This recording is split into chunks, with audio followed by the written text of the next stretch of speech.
Good morning mga Waldo. Andito po tayo ngayon sa Tanay Rizal at tayo po ay magka-camping. At syempre bago tayo tumuloy sa camping, dumaan muna tayo dito at mag-almusal dito sa kainan dito sa may gilid ng kalsada dito sa Marilaki Highway. So tara mga Waldo, tignan natin kung ano yung putaheng pinagmamalaki ng kainan na ito.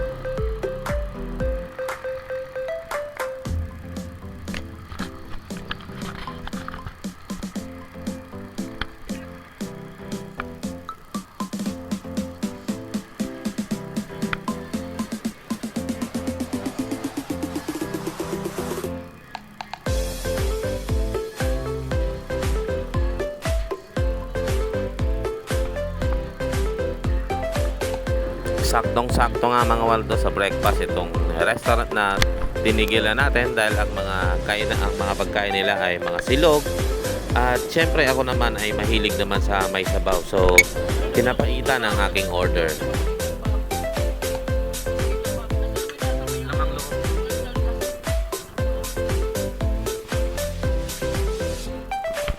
Pwede yun, lamang loob.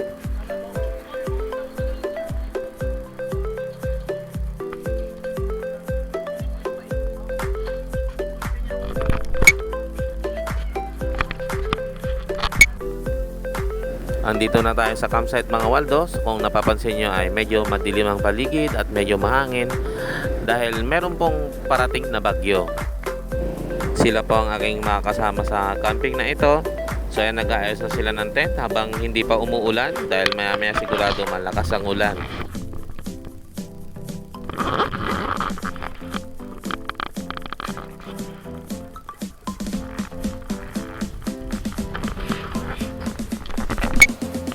So dalawang tent po ang baon namin, dalawang pangtatluhan. So dito po ako sa tent na ito naka-assign.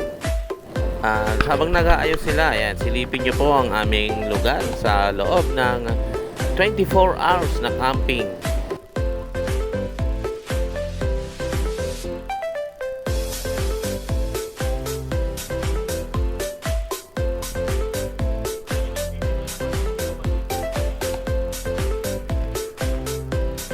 Talaga namang mamangha ka sa lamig at sariwang hangin dito po sa Viewscape Tanay Rizal.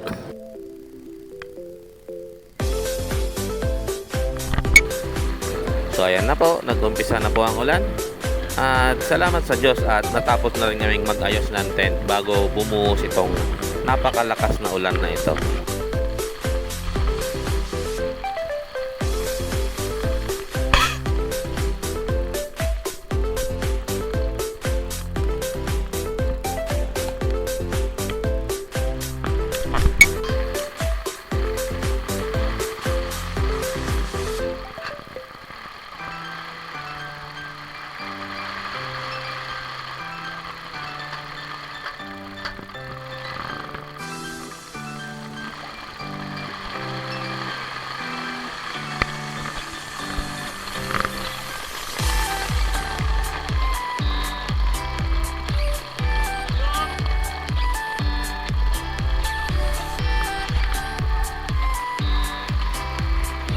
At ito po ang ating tanghalian.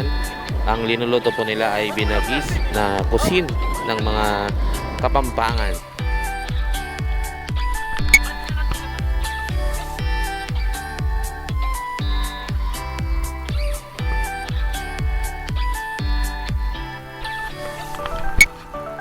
Ayan, so napakasarap ng pagkakaluto ng ating binagis.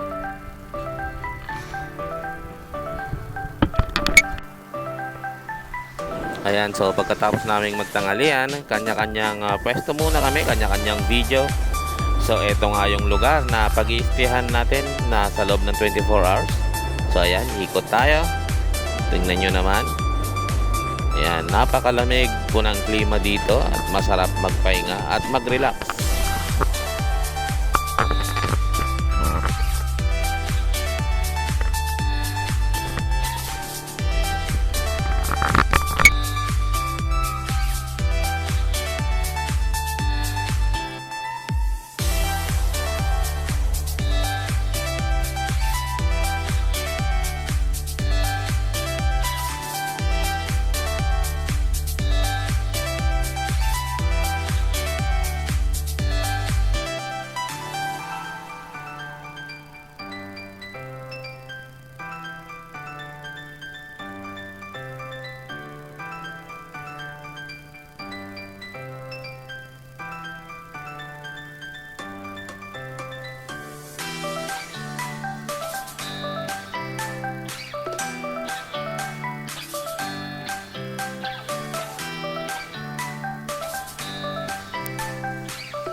Ayan, kwentuhan muna kami at kumustahan kasama ng aking mga tropa.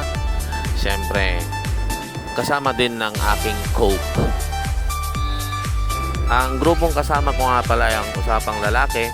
Nabuo kami dahil kay Dennis na aking college friend.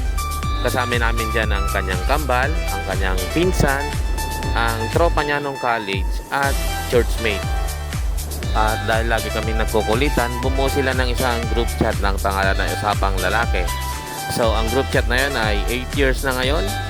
At sa 8 years na yun, ito yung pangatlong pagkikita namin na buo. Una, yung Jaja Fest. Tapos yung Jaja Fest 2. Tapos, ito po, ang aming camping sa Tanay. Ang Jaja Fest nga pala ay small version siya ng Oktoberfest. Pero ang tumutugtog ay ang grupo nila, ang banda nila. At syempre, hindi mawawala ang inuman. Kami po ang organizer ng Jaja Fest. At pag hindi po nila ako kasama, ang pangalan po ng banda nila ay Dennis and the Extras. Ito pong naka-cap ay ang kanilang drummer. Ang naka-green cap naman ay ang kanilang bahista.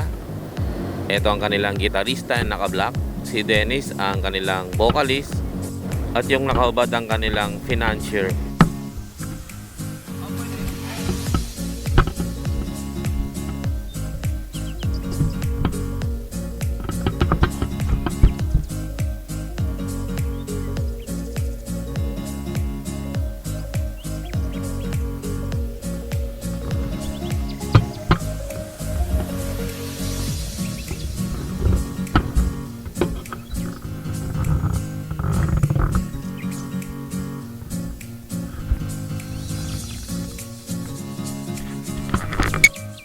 At dinner na mga Waldo, ito pang ating ulam, pork chop, barbecue, at syempre inihaw na tilapia.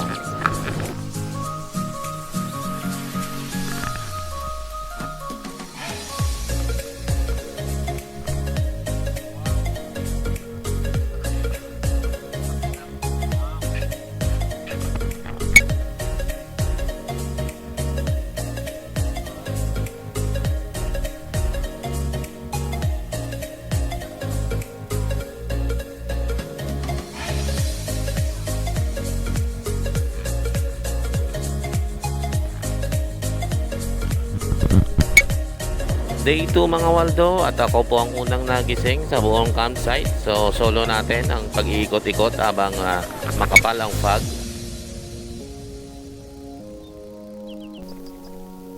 Kaya ako gumising ng umaga mga Waldo ay para makita yung sea of clouds. Kaso bigo tayo kasi hindi natin makikita yung sea of clouds kasi nandito tayo sa loob mismo ng sea of clouds. So nakapansin nyo, puro ulap po yung paligid ko. Ayan, at ako lang po ang malakas ang loob na bumangon habang makapal ang hamog.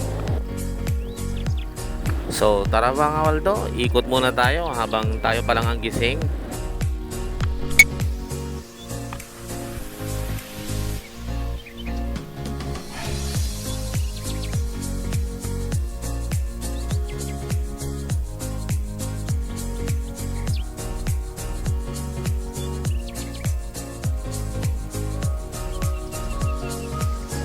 So ang lamig talaga mga Waldo.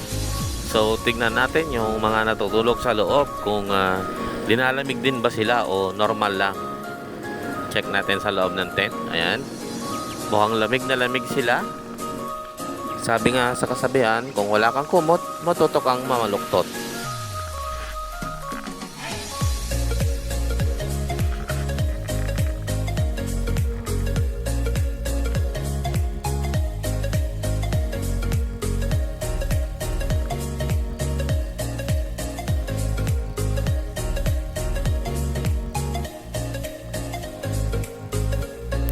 Tara ulit sa taas mga Waldo, ikot tayo ulit.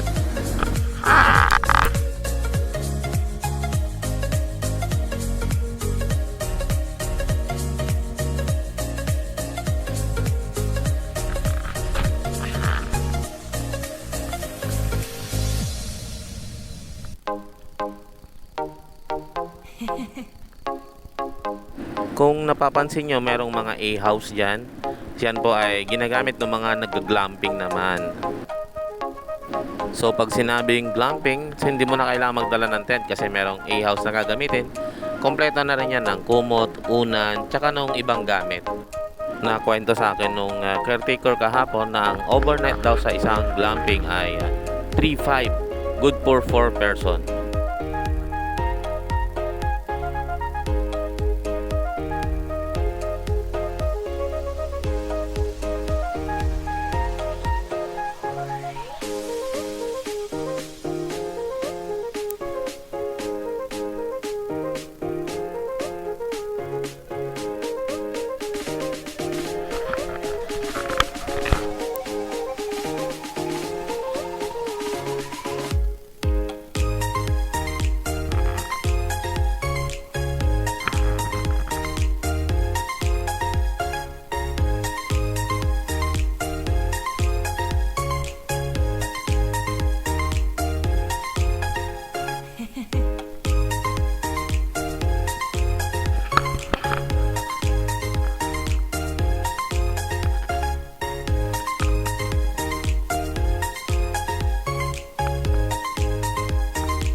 Three, two, one.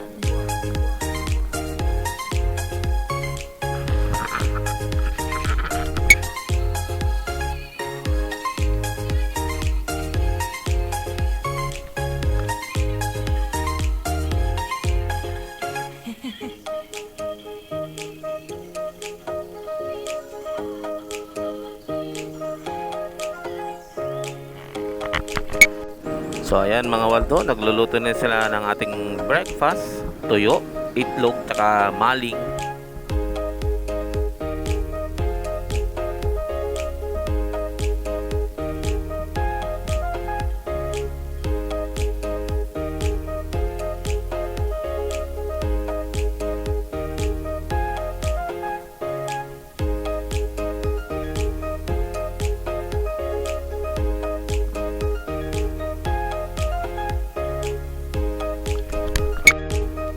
So, showtime na mga Waldo. Magkain na po tayo.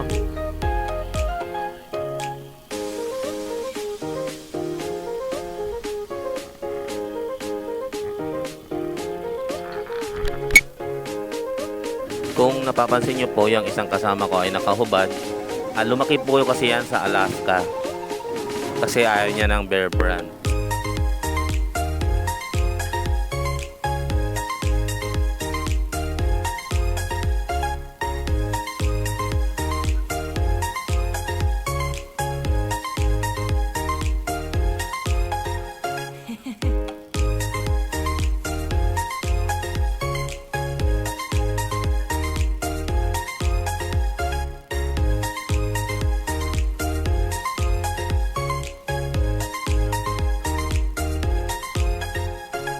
Three, two, one.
Ayun, so napakasarap nga naman talagang mag-breakfast dito sa Tanay.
So eto na, medyo ligpitan na tayo ng mga gamit mga Waldo at uwian na.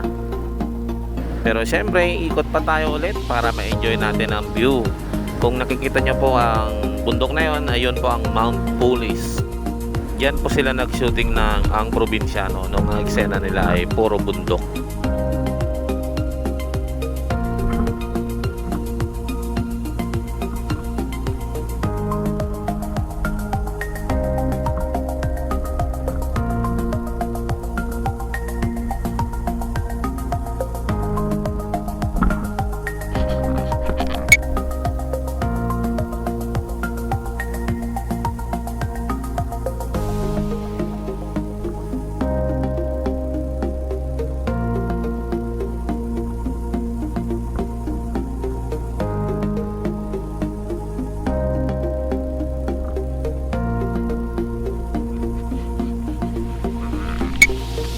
At inabot tayo ulit ng lunch dito sa kalsada mga Waldo. So kain muna tayo ulit dito sa isa sa dinadayong karinderya dito sa Tanay, Rizal.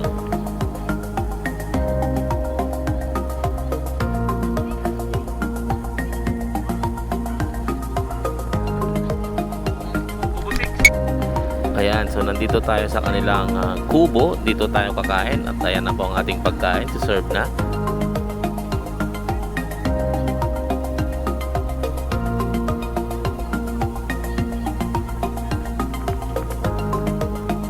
Anong kulang daw sa buhay mo, Dex?